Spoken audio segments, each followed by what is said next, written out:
Dans le but de toujours vous aider à mieux connaître et comprendre les faits qui dominent l'actualité en Haïti, Kajou.tv vous présente Kajou Édito.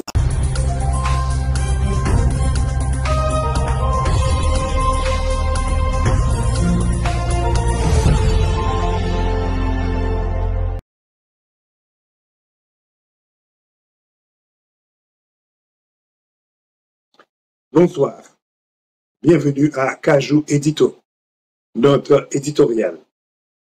Haïti entre chaos et désespoir, une nation à bout de souffle.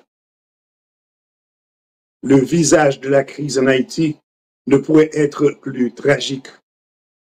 Les flammes des lundis, véritables armes de guerre des gangs, dévorent des infrastructures essentielles, comme l'hôpital Bernard-Meuse, une référence en matière de soins médicaux. Pendant ce temps, les populations civiles, déjà écrasées par la misère, subissent meurtres, extorsions et déplacements forcés dans ce qui ressemble à un abandon total de l'État. Dans les rues des quartiers populaires, la misère s'affiche sur les visages des plus vulnérables, enfants faméliques, mères désespérées et vieillards oubliés.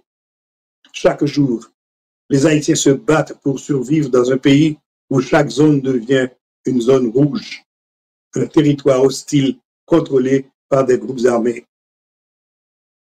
Le CPT, l'incapacité au sommet. Face à ce désastre, le Conseil présidentiel de la transition, CPT, est perçu comme une institution impuissante et corrompue, discréditée par des scandales de détournement de fonds et affaiblie par l'inculpation de ses membres. Le CPT semble incapable de répondre à la crise. Pour beaucoup, il ne s'agit plus d'un organe de transition, mais d'un obstacle au changement.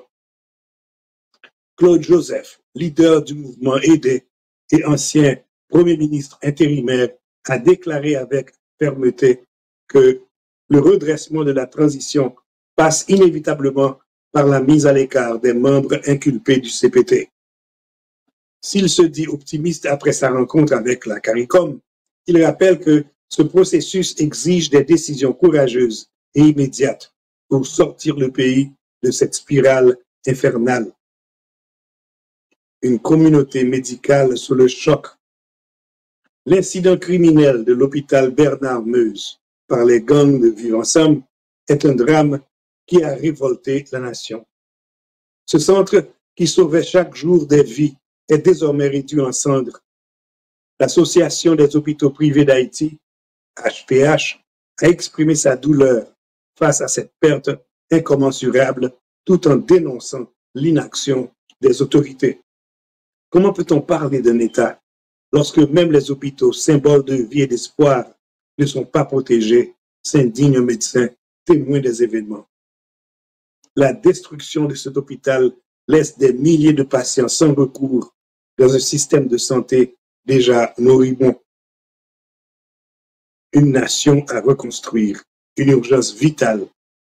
La situation actuelle d'Haïti dépasse tous les mots. C'est un cri de douleur, de désespoir, mais aussi d'espoir en un sursaut collectif. L'inaction et la corruption ne peuvent plus être tolérées.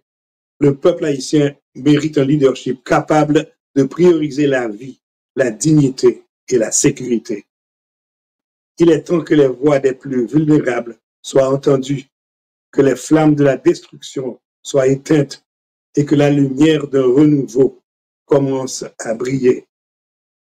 Mais pour cela, il faudrait des actions décisives, honnêtes et courageuses. Vous êtes sur Kajou.tv, la station qui fait l'éloge de la différence.